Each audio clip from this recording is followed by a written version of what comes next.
RCF. Explorer la dimension chrétienne du patrimoine littéraire. Voici En lettres de foi.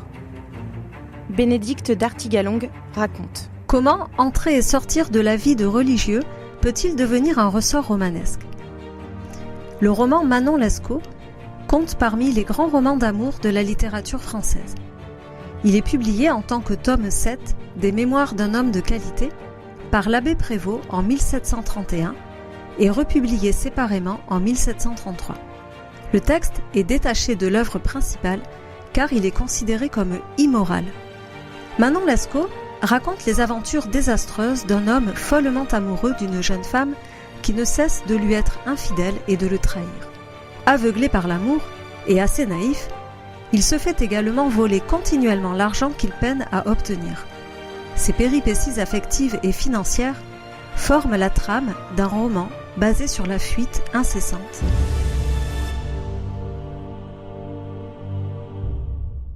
Étonnamment, le fond de cette dynamique est l'entrée et la sortie du monde des religieux. En effet, le jeune homme chevalier des Grieux rencontre Manon in extremis à Amiens, où elle était, je cite, envoyée par ses parents pour être religieuse.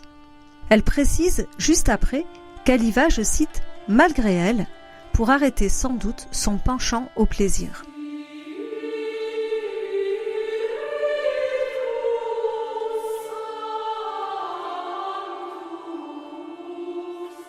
Dans cette phrase, l'expression adverbiale « sans doute » laisse entendre qu'il y a d'autres raisons, non encore formulées, formant un intéressant horizon d'attente. La jeune fille revêt donc une épaisseur intéressante entre maturité sexuelle et ingénuité. Elle n'ira jamais au couvent, décidant de, je cite, remettre au lendemain son entrée dans le couvent, commençant par là sa relation amoureuse avec le chevalier. Ainsi, n'entrant pas au couvent, elle entre dans le roman.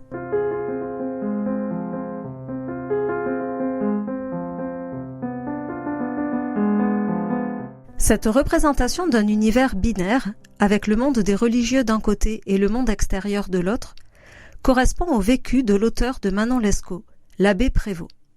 Entre 1717 et 1718, alors qu'il a 20-21 ans, il entre en noviciat chez les jésuites, puis entre dans l'armée, pour fuir jusqu'en Hollande.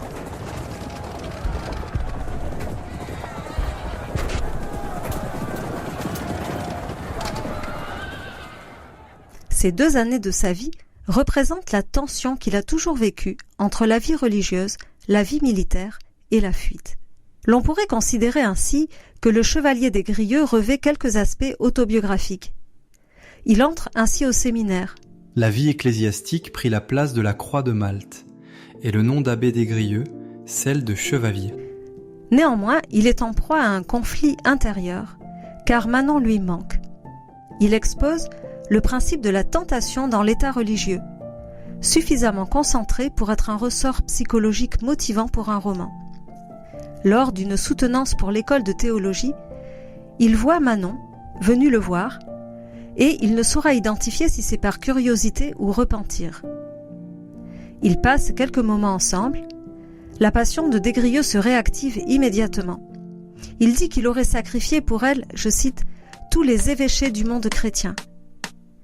Elle le fait sortir du séminaire et leurs aventures reprennent de plus belle, avec moult déchirements et incarcérations.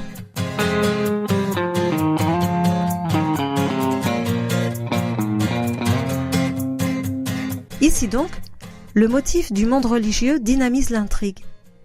Il sert de révélateur des contrastes dans les caractères, puisque c'est en évoquant l'entrée au couvent que se révèle la légèreté de mœurs de Manon. De plus, le monde des religieux est une figuration de l'interdit. La frontière entre les 2 espaces est très nette. Desgrieux est sans cesse trahi, mais en même temps il est complice de ce comportement de trahison, puisque c'est lui, dans un premier temps, qui est venu séduire Manon. Et elle poursuit sur cette dynamique de transgression. Le fait que cela touche au sacré et au religieux laisse aussi entendre que les personnages n'auront aucune limite dans la transgression. L'immoralité du livre réside aussi dans le fait qu'il n'y a aucun respect pour les convictions d'autrui.